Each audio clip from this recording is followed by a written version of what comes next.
Hello and welcome to my YouTube channel. This is Shreyas Badiye with Indian Polity series. In this lecture, we will study scheduled and tribal areas from part 10, article number 244 and article 244A of the Constitution of India.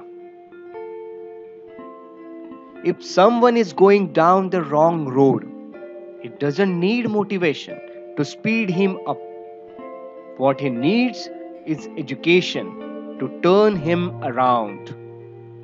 Mind blowing thought. If you have any doubt, you can ask me on Instagram. This is my Instagram ID.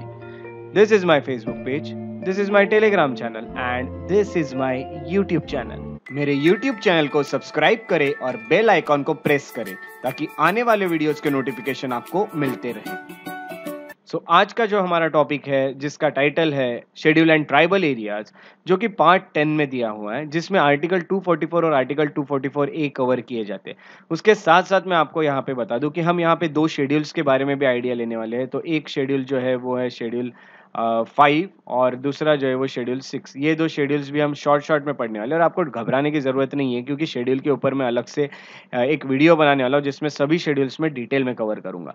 अभी जो schedule important है उनको हम यहाँ पे study करेंगे। ये जो टॉपिक है इससे रिलेटेड मेंस का क्वेश्चन किस तरह का हो सकता है वो सबसे पहले देख लेते हैं। इस तरह का क्वेश्चन हो सकता है, to what extent the scheduled Sixth schedule of the Constitution has been successful in appeasing the demands of people of northeastern states. Critically examine. इस लेक्चर के एंड में आप ये क्वेश्चन का आंसर लिख पाएंगे।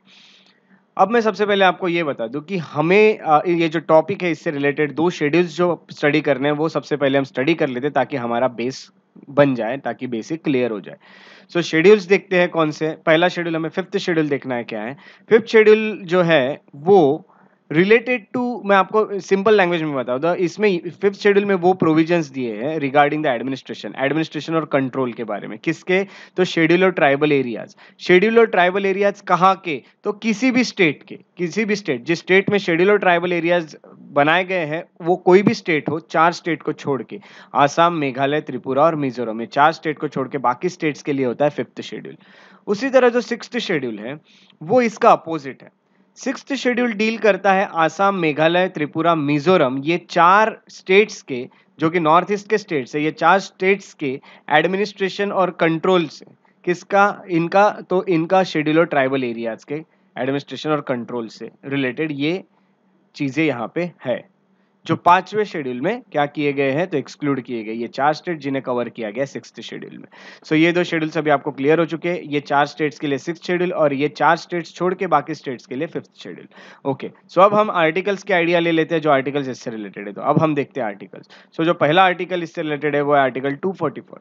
आर्टिकल 244 डील करता है with the administration of schedule and tribal areas. तो इसका एडमिनिस्ट्रेशन किस तरह से चलेगा, जो हम आने वाले अभी आने वाले समय में जितना भी हम लेक्चर में स्टडी करने वाले वो हम पूरा यहाँ पे कवर करने वाले। तो ये डील करता है with administration of schedule and tribal areas, article 244। उसके बाद आर्टिकल 244A जो है ये डील करता है with the formation of autonomous states. Autonomous states बनाए जाते हैं, जैसे कि मैं आपको बता दूं कि कुछ एरियाज है वहां पे ऑटोनॉमस स्टेट्स बनाए जाते हैं जो कि एक ऑटोनॉमसली काम करते हैं, यानी वो इंडिपेंडेंटली उनके पास काफी सारे पावर्स होते हैं खुद के डिसीजन लेने के, खुद के डेवलपमेंट के लिए। तो ये सब यहाँ पे ऑटोनॉमस स्टेट बनाए जाएंगे। वो कहाँ पे? तो ट्राइबल एरियाज जो है आसाम के वहां पे, ऐसा आर्टिकल 244A कहता है। और मैं आपको ये भी बता दूं कि यहाँ पे काउंसिल ऑफ मिनिस्टर्स भी होंगे। काउंसिल ऑफ मिनिस्टर्स होंगे जो इस ऑटोनॉमस स्टेट के लिए काम करेंगे, जो आसाम के ट्राइबल एरियाज है कुछ जिनको बहुत ज़्यादा ज़रूरत है डेवलपमेंट की। वहाँ पे ऐसे कुछ स्टेट बनाए जाएंगे और वहाँ पे खुद की काउंसिल ऑफ मिनिस्टर भी होगी जो इसके डेवलपमेंट के लिए काम करेंगे। ये भी मैं आपको बता चुका हूँ। ये 2 आर्टिकल हो गए जो हमें इसमें देखना था। इसके अलावा एक और आर्टिकल है 339। आर्टिकल 339 जो है इसके बारे में हमें एक शॉर्ट में आइडिया लेना है। ये आर्टिकल इस अलग है थोड़ा सा, इनके साथ मिला हुआ नहीं है इस पार्ट में, फिर भी आर्टिकल 339 क्या कहता है? आर्टिकल 339 ये कहता है कि यूनियन गवर्नमेंट जो है उनका कंट्रोल होता है शेड्यूल्ड एरियाज के एडमिनिस्ट्रेशन पे। ओके, तो शेड्यूल्ड एरियाज का एडमिनिस्ट्रेशन जो है वो किसके अंडर होगा? तो यूनियन गवर्नमेंट के, स्टेट गवर्नमेंट के नहीं है, ऐसा आर्टिकल 339 कहता है। और जितना भी ये एरियाज में जो शेड्यूल्ड ट्राइब्स रह रहे हैं उनका वेलफेयर के लिए भी काम यूनियन गवर्नमेंट करेगा, उनके कल्याण के लिए भी काम यूनियन गवर्नमेंट करेगा, उनके डेवलपमेंट के लिए भी काम यूनियन गवर्नमेंट करेगा, जैसे कि जो आदिवासी लोग हो गए उनके लिए। ये सब आपको अभी पता चल चुका है आर्टिकल 244, आर्टिकल 244A और आर्टिकल 339, ये 3 आर्टिकल की हमने बेसिक आइडियाज अभी ले ली है। अब हम आगे बढ़ सकते हैं डेफिनेशन के साथ। आइए देख लेते हैं definition of scheduled and tribal areas क्या है। तो सबसे पहले डेफिनेशन बता देता हूँ। The areas inhabited by socially and educationally backward aboriginals are called scheduled areas। अब यहाँ पे आपको मैं ये बता दूं कि ये ऐसे एरियाज होते हैं। शेड्यूल एरियाज एक ऐसा एरिया है जहाँ पे कौन रहता है, तो सोशली और एजुकेशनली जो लोग बैकवर्ड है वो, और वो एबओरिजिनल्स है। एबओरिजिनल का मीनिंग है कि वो पहले से ही यहाँ पे एग्जिस्ट करते हैं, वो बाद में नहीं आए, वो इसी एरिया के लोग हैं जो सोशली और एजुकेशनली बैकवर्ड है। तो ऐसे एरियाज को कहा जाता है शेड्यूल्ड एरियाज। तो शेड्यूल्ड एरियाज इनको कहा जाता है। अभी आपको ये आइडिया आ चुकी है। आपको अभी ये सब चीजें पता चल चुकी है, शेड्यूल एरियाज किसे कहते हैं, शेड्यूल एरियाज की डेफिनेशन क्या है। तो अब हम आगे बढ़ सकते हैं और ज्यादा। अब आपका 3 बेसिक क्लियर हो चुके हैं, आपका शेड्यूल जो है वो क्लियर हो चुके हैं, क्या होते हैं शेड्यूल, कौन कौन से है वो, इससे रिलेटेड 5th और 6th आपको इससे रिलेटेड आर्टिकल्स जो है दैट इज 244, 244A और 339 ये पता चल चुका है। आपको डेफिनेशन पता चल चुकी है शेड्यूल एंड ट्राइबल एरियाज की। अभी आप क्या कर सकते हैं, तो अभी आप इजीली चीजें समझ सकते हैं जो आगे हम पढ़ने वाले हैं। तो अब आपको इजी जाएगा। अब हम आगे बढ़ेंगे शेड्यूल्ड एरियाज के साथ। अब हम शेड्यूल एरियाज में जाने वाले हैं। हमें जैसे कि शेड्यूल एरियाज पढ़ना है एक टॉपिक, और दूसरा टॉपिक जो हमें पढ़ना है वो ट्राइबल एरियाज पढ़ना है। इस तरह से हम 2 टॉपिक्स पढ़ने वाले हैं। तो सबसे पहले हम शेड्यूल एरियाज के बारे में इंफॉर्मेशन ले लेते हैं। शेड्यूल एरियाज जो है वो कौन डिक्लेयर करता है, ये सबसे पहले हमें जानना जरूरी है। तो प्रेसिडेंट जो है उनके पास ये पावर है कि वो डिक्लेयर कर सकते हैं किसी भी एरिया को शेड्यूल एरिया, ये याद रखिएगा।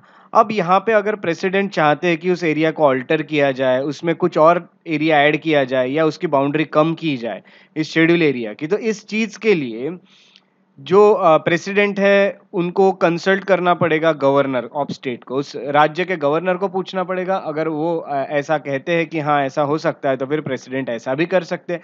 प्रेसिडेंट शेड्यूल एरियाज को डिक्लेयर कर सकते हैं। प्रेसिडेंट उन ये सब चीजें कर सकते हैं विद कंसल्टेशन ऑफ गवर्नर। क्या क्या कर सकते हैं consultation of governor? Alter, add, diminish the boundary of schedule area. Okay, तो ये सब चीजें हो गई।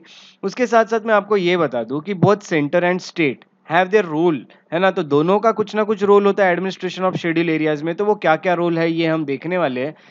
तो ये सब अभी हम स्टडी करेंगे। तो देखिए कैसा होता है ये रोल सेंटर और स्टेट का। जो गवर्नर होते हैं स्टेट के, उनको रिपोर्ट करना पड़ता है एनुअली प्रेसिडेंट को कि किस तरह से मैनेजमेंट चल रहा है इस एरिया का, है ना। जो शेड्यूल एरिया उसका मैनेजमेंट कैसा चल रहा है, इसकी रिपोर्ट बनाते हैं गवर्नर एक एनुअली, क्या क्या काम किए गए, और वो किसके पास सबमिट करते हैं, वो करते हैं प्रेसिडेंट के पास सबमिट। उसके बाद ये रिपोर्ट के चलते जो सेंटर होता है ये डायरेक्शन देता है स्टेट को कि एडमिनिस्ट्रेशन उस एरिया का कैसे चलाना है। यानी यूनियन कर रहा है ये काम और स्टेट भी कर रहा है, दोनों कर रहे हैं। बट मेनली आप देख रहे हैं कि सेंटर के पास बहुत बड़ा पावर है। सेंटर डायरेक्शन देता है कि किस तरह से काम करने चाहिए। गवर्नर इस तरह से रिपोर्ट देंगे प्रेसिडेंट को, प्रेसिडेंट जो है वहां से सेंटर के पास जाती है, सेंटर उस रिपोर्ट के अकॉर्डिंग देखते हैं और उनको डायरेक्शन देते हैं किस तरह से एडमिनिस्ट्रेशन चलाना है इस एरिया का। तो इस तरह से शेड्यूल एरियाज का एक कुछ फैक्ट्स आपको अभी पता चल चुके हैं, कुछ प्रोविजंस पता चल चुके हैं रिलेटेड शेड्यूल एरियाज। और देखते हैं क्या प्रोविजंस है। अगला प्रोविजन मैं आपको ये बता दूं कि वहां पे ट्राइबल एडवाइजरी काउंसिल होना चाहिए। तो ये देखिए ट्राइबल एडवाइजरी काउंसिल होता है। ट्राइबल एडवाइजरी काउंसिल होना जरूरी है कहाँ पे, तो ऐसे स्टेट्स में जहाँ पे शेड्यूल्ड एरियाज होते हैं। तो जिस जिस स्टेट में शेड्यूल एरियाज होंगे वहां पे ट्राइबल एडवाइजरी काउंसिल भी होगा। ट्राइबल एडवाइजरी काउंसिल जो है वो एक तरह से एडवाइस करता है, ऐसा एक काउंसिल बनाया जाता है कि ट्राइबल्स जो है उनका डेवलपमेंट किस तरह से किया जाए, क्या एक्शंस लिया जाए, क्या स्टेप्स ली जाए डेवलपमेंट के लिए ट्राइबल्स के। तो यही है आदिवासियों के लिए। तो ये सब चीजें यहाँ पे होता है।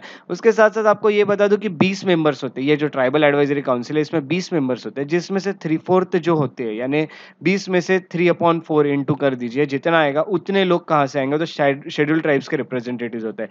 आपको पता है जो लेजिस्लेटिव असेंबली होती है वहाँ पे कुछ सीट्स जो होती है वो रिजर्व्ड होती है फॉर शेड्यूल ट्राइब्स। तो वहां से यानी लेजिस्लेटिव असेंबली जो होगा उस स्टेट का, जिस स्टेट में फॉर एग्जांपल स्टेट का नाम है ए, वहां पे लेजिस्लेटिव असेंबली है जहां पे कुछ एसटी कैंडिडेट्स है, एसटी मेंबर ऑफ एमएलएज है। तो वो एसटी एमएलए जो होंगे वही उसमें से ट्राइबल एडवाइजरी काउंसिल में कुछ लोगों को चुना जाएगा। ओके, 3/4 तो भी उतने होने चाहिए। तो ऐसा सब यहाँ पे प्रोविजन होते हैं। इस तरह से ये लोग आते हैं यहाँ पे।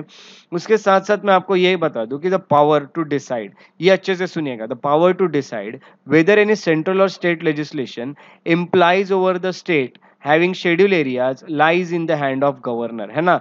तो जो भी, अब अच्छे से सुनिएगा, सेंट्रल या फिर स्टेट का जो भी लॉ बना हुआ है, सेंट्रल ने बनाया हो या स्टेट ने बनाया हो, वो इस शेड्यूल एरिया में लगाना है या नहीं। तो देखिए, कोई भी अगर ये फॉर एग्जांपल ये कोई स्टेट है, यहाँ पे इतने एरिया को उन्होंने शेड्यूल एरिया डिक्लेयर किया हुआ है, ये एरिया पे ये जो स्टेट के लिए जो भी लॉ बनाया गया वो इस पे अप्लाई करना है या नहीं, ये डिसाइड करते हैं गवर्नर। तो गवर्नर विल डिसाइड कि वो उस पे अप्लाई होगा कि नहीं। गवर्नर जो है वो इस तरह का जो रूल या रेगुलेशन या फिर कोई भी एक्ट जो बना है उसे रिपील कर सकते हैं, उस एरिया के लिए अमेंड भी कर सकते हैं। ओके, सो अमेंड किया जा सकता है, चेंज किया जा सकता है, उसमें कुछ चेंजेस किए जा सकते हैं या फिर उसको कैंसिल कर दिया जा सकता है, कोई भी रेगुलेशन को with respect to the state. कौन से स्टेट के लिए? जहाँ पे शेड्यूल्ड एरियाज है वहां पे। और बट ये सब करने के लिए किसकी आपको एसेंट की जरूरत है? तो प्रेसिडेंट ऑफ इंडिया की आपको एसेंट की जरूरत होती है कि प्रेसिडेंट ऑफ इंडिया ने इसके ऊपर आपको सहमति देनी चाहिए अपनी, कि भाई साहब आप ऐसा कर सकते हो गवर्नर साहब। तो गवर्नर साहब क्या कर सकते हैं? रिपील या अमेंड भी कर सकते हैं किसी भी रूल्स या किसी भी रूल या किसी लॉ, किसी भी चीज को, है ना, उस स्टेट में जहाँ पे शेड्यूल एरियाज है वहां पे। तो ये सब चीजें यहाँ पे हो सकती है, तो गवर्नर का एक और पावर है। उसके साथ साथ आपको ये बता दूं, the first commission to report the administration and welfare of the scheduled areas, है ना। तो जो पहली कमीशन थी जिसने रिपोर्ट बनाई थी किस पे? एडमिनिस्ट्रेशन और वेलफेयर ऑफ शेड्यूल्ड एरियाज पे, वो 1960 में बनाई गई थी वो कमीशन। और उसके हेड थे देभार जी। सो देभार जो थे, वो उसको देभार कमीशन भी कहा जाता है उन्हीं के नाम पे, क्योंकि उसके हेड देभार जी थे। तो उन्होंने यहाँ पे कहा था कि किस तरह से एडमिनिस्ट्रेशन चलना चाहिए, कैसा वेलफेयर होगा शेड्यूल्ड एरियाज का। तो ये सब चीजें यहाँ पे आपको कवर होती है, आपको ये सब चीजें पता चलती है। अब ये सब चीजों के अंडर में आपको ये बता दूं, यहाँ पे तब से बात हो रही है ऐसे स्टेट्स जहाँ पे शेड्यूल्ड एरियाज है। देखिए यहाँ पे भी लिखा है ऐसे स्टेट्स जहाँ पे scheduled areas, the state having scheduled areas. So ऐसे कौन से स्टेट है? To the states having scheduled areas. तो ऐसे कौन से स्टेट है जहाँ पे शेड्यूल्ड एरियाज है? सो पूरे इंडिया की अगर हम बात करें तो पूरे इंडिया में ऐसे 10 स्टेट्स है, 10 राज्य है जहाँ पे शेड्यूल्ड एरियाज है। शेड्यूल्ड एरियाज वाले जो राज्य है उसमें से पहला आप देख सकते हैं आंध्र प्रदेश लिखा हुआ है, फिर छत्तीसगढ़, गुजरात, हिमाचल प्रदेश, झारखंड, मध्य प्रदेश, महाराष्ट्र, ओडिशा, राजस्थान एंड तेलंगाना। ये अल्फाबेटिकली लिखे हुए हैं, बट ये पूरे राज्य है जो शेड्यूल्ड एरियाज जहाँ पे है, प्रेजेंट है। तो ये सब चीजें आपको पता होगी, और ये आपको पता अभी हो चुकी है, नहीं भी होगी तो, कि 10 राज्य ऐसे जहाँ पे शेड्यूल्ड एरियाज हुआ करते हैं इंडिया में। अब यहाँ पे अगर हमको देखना है ये कि ये जो एरियाज है इनको किस तरह से डिक्लेयर किया गया भाई साहब कि ये सब शेड्यूल्ड एरियाज है, या फिर मुझे किसी और स्टेट को शेड्यूल्ड एरियाज बनाना है तो वो मैं कैसे कर सकता हूँ, उसके लिए क्या क्या क्राइटेरिया है, ये आपको पता होना चाहिए। तो जैसे कि मैंने आपको ऑलरेडी बता दिया है कि प्रेसिडेंट के पास ये पावर है कि वो किसी भी एरिया को शेड्यूल एरिया डिक्लेयर कर सकते हैं। तो अगर आपको शेड्यूल एरिया किसी भी एरिया को डिक्लेयर करना है तो कैसे किया जा सकता है, उसका क्राइटेरिया देख लेते हैं। तो criteria for the declaration of scheduled areas. So सबसे पहले मैं आपको ये बता दूं कि एक prominent number of tribal population वहां पे होनी चाहिए, है ना। कोई भी जो एरिया है, फॉर एग्जांपल ये ए नाम का एरिया है, यहाँ पे जो पॉपुलेशन है, फॉर एग्जांपल ये जितनी भी पॉपुलेशन है उसमें मेजॉरिटी जो पॉपुलेशन है वो ट्राइबल्स की है। ट्राइबल्स जो है वो मेजॉरिटी में है पॉपुलेशन में, तो उसको फिर आप डिक्लेयर कर सकते हैं शेड्यूल्ड एरिया, है ना। तो tribal, when tribal population are in majority in an area, ये पहला है। दूसरा ये है कि compactness and reasonable size of the area, यानी अगर हम बात करें तो उसकी जो साइज है वो बहुत ज्यादा बड़ी भी नहीं होनी चाहिए, बहुत ज्यादा छोटी भी नहीं होनी चाहिए, एक रीजनेबल साइज होनी चाहिए उस एरिया की, ये सब चीजें। उसके साथ साथ हम ये देखते हैं कि viable administrative entities such as district, block और तालुक, ये सब वहां पे होने चाहिए। यानी क्या क्या होना चाहिए वहां, जैसे कि डिस्ट्रिक्ट है, ब्लॉक है या तालुक है, इस तरह से वायबल एडमिनिस्ट्रेटिव एंटिटी होनी चाहिए वहां पे, ये भी एक क्राइटेरिया बनता है। उसके अलावा इकोनॉमिक बैकवर्डनेस होना चाहिए एरिया का as compare to neighbouring areas, है ना। सो फॉर एग्जाम्पल मैं देखता हूँ कि ये पूरा एक स्टेट है जिसमें ये एक एरिया है, जिसमें आजू बाजू के अगर मैं एरियाज की बात करूँ जितने भी है, उसमें सबसे बैकवर्ड जो एरिया दिख रहा है वो यही एरिया दिख रहा है। इन सब के मुकाबले, आजू बाजू के एरिया के मुकाबले, ये जो एरिया है जिसको आप डिक्लेयर करना चाहते हैं शेड्यूल्ड एरियाज, ये बैकवर्ड होना चाहिए इकोनॉमिकली, है ना। तो इकोनॉमिकली बैकवर्ड होगा तो ये हो सकता है। तो इस तरह से क्राइटेरिया बनता है टू डिक्लेयर शेड्यूल्ड एरियाज। तो ये थोड़ा सा याद रखिएगा, आपके बुक्स में ये नहीं दिया है, तो ये थोड़ा सा एक कहीं नोट डाउन कर लीजिएगा कि क्या क्राइटेरिया होता है। तो ये सब जो चीज़ें हमने पढ़ी ये थी ट्राइबल एरियाज़ के बारे शेड्यूल्ड एरियाज़ के बारे में। तो शेड्यूल्ड एरियाज़ के बारे में हमने देखा प्रेसिडेंट की क्या पावर है। हमने ये देखा कि प्रेसिडेंट कम ज़्यादा कर सकते हैं क्या बाउंड्री को। उसके साथ-साथ हमने ये देखा कि स्टेट और सेंटर की किस तरह से काम चलते हैं यहाँ पे दोनों के। एक गवर्नर जो होते हैं वो रिपोर्ट देते हैं एनुअल प्रेसिडेंट को। प्रेसिडेंट के रिपोर्ट के चलते फिर जो सेंटर होता है वो डायरेक्शन देते हैं एडमिनिस्ट्रेशन कैसा होना चाहिए उसका वो। ये सब दोनों मिलके काम करते हैं। उसके अलावा हमने ये भी देखा था कि एक ट्राइबल एडवाइजरी काउंसिल बनाई जाती है जो इसके एडमिनिस्ट्रेशन के लिए काम करती है। हमने ये देखा कि 10 स्टेट्स होते हैं, जस्ट 10 स्टेट है इंडिया में जहाँ पे शेड्यूल्ड एरियाज़ है। हमने ये भी देखा कि क्राइटेरिया क्या होता है शेड्यूल्ड एरिया बनाने का। अब हम देखने वाले हैं ट्राइबल एरियाज़। अब हम स्टडी करेंगे ट्राइबल एरियाज़ को। तो ट्राइबल एरियाज़ में सबसे पहले आपको ये बता दूँ कि जो 6th शेड्यूल है, 6th शेड्यूल अभी मैं आपको अच्छे से याद रखिएगा जो बता रहा हूँ कि जो 6th शेड्यूल है, इसमें मेंशन किए गए हैं provisions related to tribal areas of 4 states. तो 4 स्टेट्स के ट्राइबल एरियाज़ के बारे में दिया है, आसाम, मेघालय, त्रिपुरा और मिज़ोरम के। ये दिया है 6th शेड्यूल में, आपको याद रखना है। उसके साथ-साथ आपको ये भी बता दूँ कि sizeable amount of autonomy has been given to the people belonging to tribal areas of these 4 states to govern themselves, है ना? तो थोड़ा-सा उनको ऑटोनॉमी दी हुई है, उनको थोड़ा-सा फ्रीडम दिया हुआ है कि आप खुद को खुद गवर्न कीजिए, आप अपने स्टेट को खुद गवर्न कीजिए, है ना? तो ये सब थोड़ा-सा उनको भी पावर दिया है कि खुद के स्टेट को खुद गवर्न कर सके वो लोग, तो जिसके कारण वहाँ का विकास होगा, वहाँ का डेवलपमेंट होगा। तो यहाँ पे अगर हम देखते हैं तो जो ट्राइबल एरियाज़ है, ये 4 स्टेट्स में वो एक ऑटोनॉमस डिस्ट्रिक्ट्स के ये नाम के अंडर कवर किए जाते हैं ना, तो ऑटोनॉमस डिस्ट्रिक्ट वहाँ पे बनाए जाते हैं। ऑटोनॉमस डिस्ट्रिक्ट क्या होता है? तो ऑटोनॉमस डिस्ट्रिक्ट यानी फॉर एग्जांपल देख लेंगे हम क्या होता है। ये एरिया है, फॉर एग्जांपल इसमें इतने सारे डिस्ट्रिक्ट है। इसमें से ये जो एक डिस्ट्रिक्ट है इसको मैं ऑटोनॉमस डिस्ट्रिक्ट बनाना चाहता हूँ, जिसको मैं खुद की कुछ पावर देना चाहता हूँ क्योंकि यहाँ पे मुझे कुछ बैकवर्डनेस दिख रहा है काफ़ी सारा। यहाँ पे ट्राइबल एरिया दिख रहा है, यहाँ ट्राइब्स ज़्यादा है, ट्राइबल है, तो जिसके कारण मैं चाहता हूँ कि इसका विकास हो, जिसके लिए मैंने इस एरिया को डिक्लेयर कर सकता हूँ मैं इसको ऑटोनॉमस डिस्ट्रिक्ट। जब ये ऑटोनॉमस डिस्ट्रिक्ट बन जाएगा तो उसके बाद ये खुद के डेवलपमेंट के लिए खुद काम कर पाएगा, इसको खुद की कुछ पावर मिल जाएगी, इसको खुद का फ्रीडम मिल जाएगा कि ये खुद को एडमिनिस्टर कर सके। सो ये सब कैसा होगा ये आगे हम देखने वाले हैं। तो इसमें आपको सबसे पहले ये बता दूं कि द पावर टू ऑर्गेनाइज और रीऑर्गेनाइज सबसे पहले देख लीजिएगा। ऑर्गेनाइज और reorganise the tribal areas as autonomous district. अगर किसी भी स्टेट को अगर बनाना है या फिर से उसको बनाना है, यानी पहले बना था बाद में नॉर्मल हो गया फिर से उसको बनाना है, ये सब जो पावर है ऑटोनॉमस डिस्ट्रिक्ट बनाने की गवर्नर ऑफ स्टेट के पास होते हैं। ये याद रखिएगा। जो गवर्नर ऑफ स्टेट होते हैं वो ऑल्टर कर सकते हैं, नाम बदल सकते हैं, बाउंड्री बदल सकते हैं इस ट्राइबल एरियाज की। तो ट्राइबल एरियाज जो है जैसे ऑटोनॉमस डिस्ट्रिक्ट बन गए, इनके नाम बदले जा सकते हैं, इनकी बाउंड्रीज बदली जा सकती है और ये पूरे के पूरे पावर किसके पास है? ये है गवर्नर ऑफ द स्टेट के पास। उसके साथ साथ आपको ये बता दूं कि one autonomous district can have different tribes, है ना? ये पॉसिबल है, बट यहाँ पे आपको ये भी बता दूं कि which for better administration is divided into autonomous regions by the governor. Okay, so एक ऑटोनॉमस डिस्ट्रिक्ट जो है ऐसा, अगर फॉर एग्जांपल इसको मैंने ऑटोनॉमस डिस्ट्रिक्ट डिक्लेयर कर दिया है और यहाँ पे 4 तरह के ट्राइब्स रह रही है, तो मैं इसको एक एक इस एरिया को मैं ऑटोनॉमस रीजन कह सकता हूँ, है ना? तो ऑटोनॉमस रीजन भी कह सकता हूँ ताकि एडमिनिस्ट्रेशन जो है वो सिंपल तरीके से चल सके, है ना? तो ये सब चीज़ें यहाँ पे हो सकती है क्योंकि देखिए यहाँ पे ए नाम की है, यहाँ पे बी नाम की एक ट्राइब है। सो ए वाले के जो डिमांड है वो बी वाले के नहीं होंगे, तो इन सबको मैं अलग-अलग इसमें बाँट दूँगा तो शायद ये अच्छे से काम कर पाएँगे, ये पूरे के पूरे। तो इस तरह से यहाँ पे काम हो सकता है, एक इफेक्टिवली काम हो सकता है ऑटोनॉमस डिस्ट्रिक्ट में जहाँ एक से ज़्यादा ट्राइब्स भी रहती है। तो इस तरह से यहाँ पे और भी ऑटोनॉमस रीजन्स बनाए जा सकते हैं, इस जो डिस्ट्रिक्ट है उसको डिवाइड किया जा सकता है।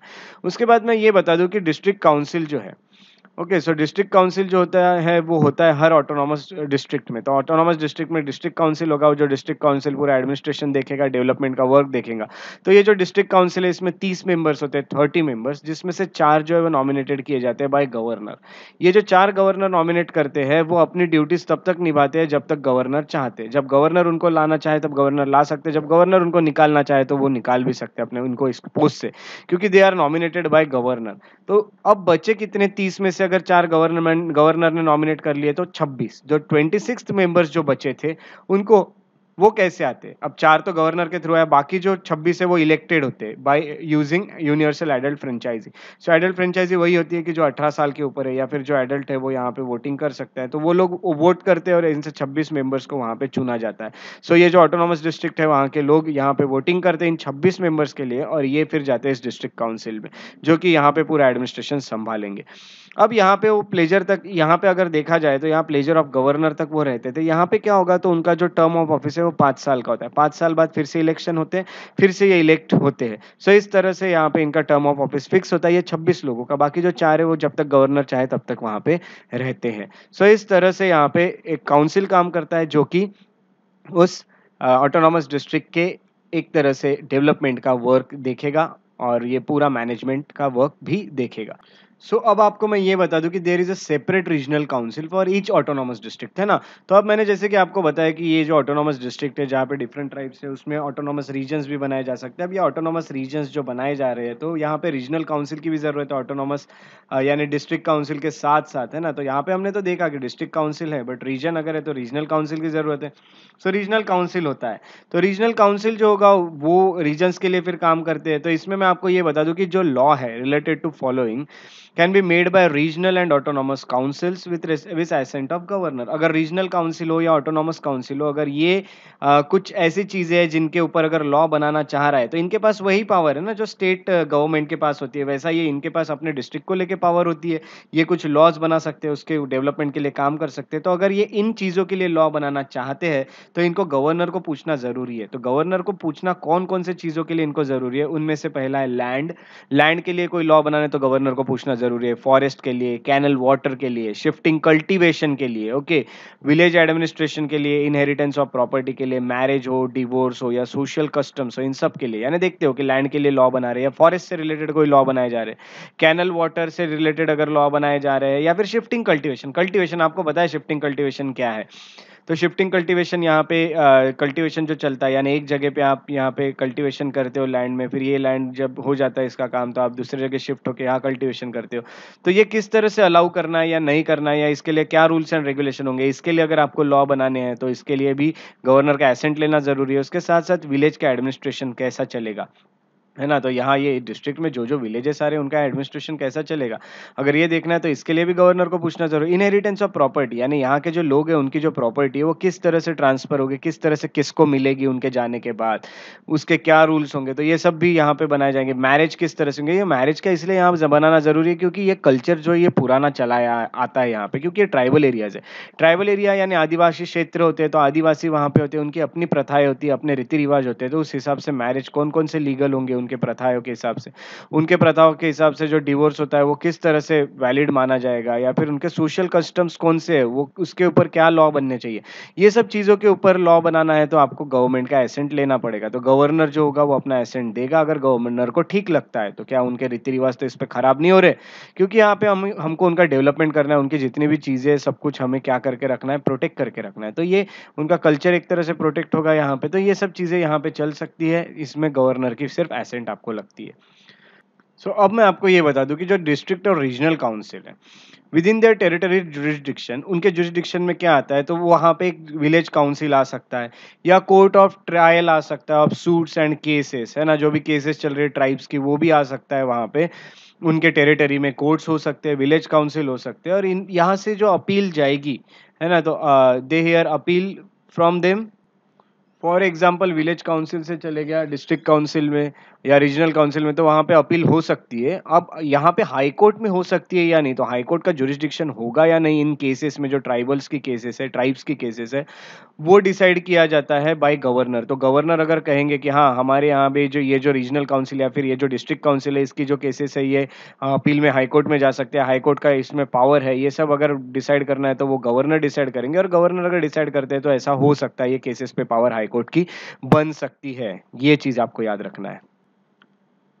उसके अलावा डिस्ट्रिक्ट काउंसिल क्या क्या कर सकता है, तो district council can establish, construct और मैनेज प्राइमरी स्कूल्स बना सकता है, मैनेज कर सकता है, उन्हें एस्टैब्लिश कर सकता है, डिस्पेंसरीज बना सकता है, छोटे मोटे क्लिनिक्स हॉस्पिटल्स बनाए जा सकते हैं, मार्केट्स हो गए, फेरीज हो गए, फिशरीज हो गए, रोड्स एंड सो ऑन। ये सब चीजें अगर डिस्ट्रिक्ट में बनानी है तो ये डिस्ट्रिक्ट काउंसिल कर सकता है।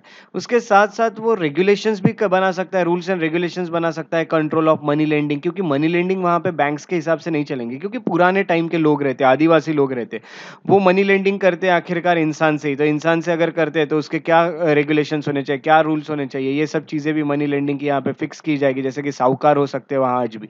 सो ये सब चीजें यहाँ पे कुछ रूल्स बन सकते हैं उसके लिए। उसके साथ साथ ट्रेडिंग जो होगा बाय नॉन ट्राइबल्स, जो नॉन ट्राइबल्स है, ट्राइबल लोगों का व्यापार ठीक है, बट जो व्यापार कर रहे हैं वहाँ पे नॉन ट्राइबल लोग, उन्हें व्यापार करना अलाउ करना है या फिर क्या रूल्स होंगे उनके व्यापार के लिए, ये सब चीज़ें भी डिस्ट्रिक्ट काउंसिल में ही डिसाइड की जाएगी। But such regulation require the ascent of governor, है ना, तो गवर्नर की एसेंट यहाँ पे जरूरी है। बाकी डिस्ट्रिक्ट काउंसिल अगर गवर्नर इसके लिए परमिशन दे देता है तो डिस्ट्रिक्ट काउंसिल ये सब कर सकता है। तो ये सब चीज़ें आपको अभी पता चल चुकी है। ये होने के बाद यानी ये सब तो खुद से ही बना सकता है डिस्ट्रिक्ट काउंसिल, ये कंस्ट्रक्ट, ये dispensaries, market etcetera etcetera, but अगर रूल्स बनाने के लिए है ना, तो इसके लिए एसेंट गवर्नर की जरूरी है। तो ये भी पॉइंट आपको क्लियर हो चुका है।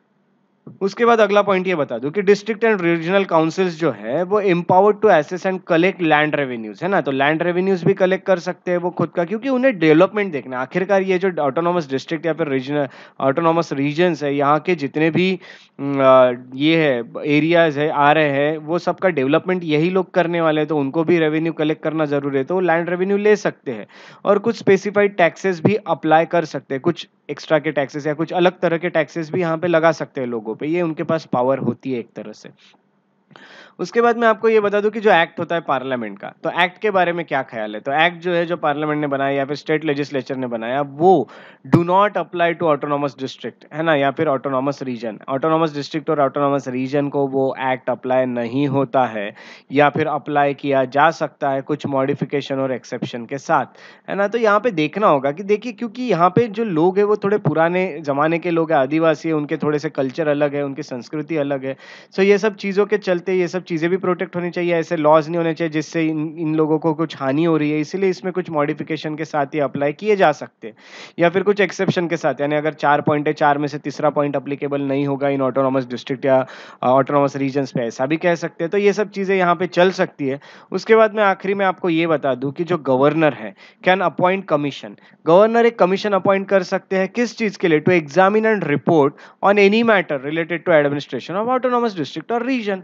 रीजन जो है ऑटोनॉमस या ऑटोनॉमस डिस्ट्रिक्ट है, उनका एडमिनिस्ट्रेशन अगर उसमें कुछ बदलाव करने या फिर ठीक से नहीं चल रहा है, तो वो देखने के लिए एक कमीशन बिठाई जा सकती है। कमीशन जो होती है वो फिर इसको एनालाइज करती है, इसको एग्जामिन करती है, एक रिपोर्ट बनाती है खुद की, और उसके बाद अगर गवर्नर चाहते हैं तो गवर्नर डिसॉल्व भी कर सकते हैं उस डिस्ट्रिक्ट को।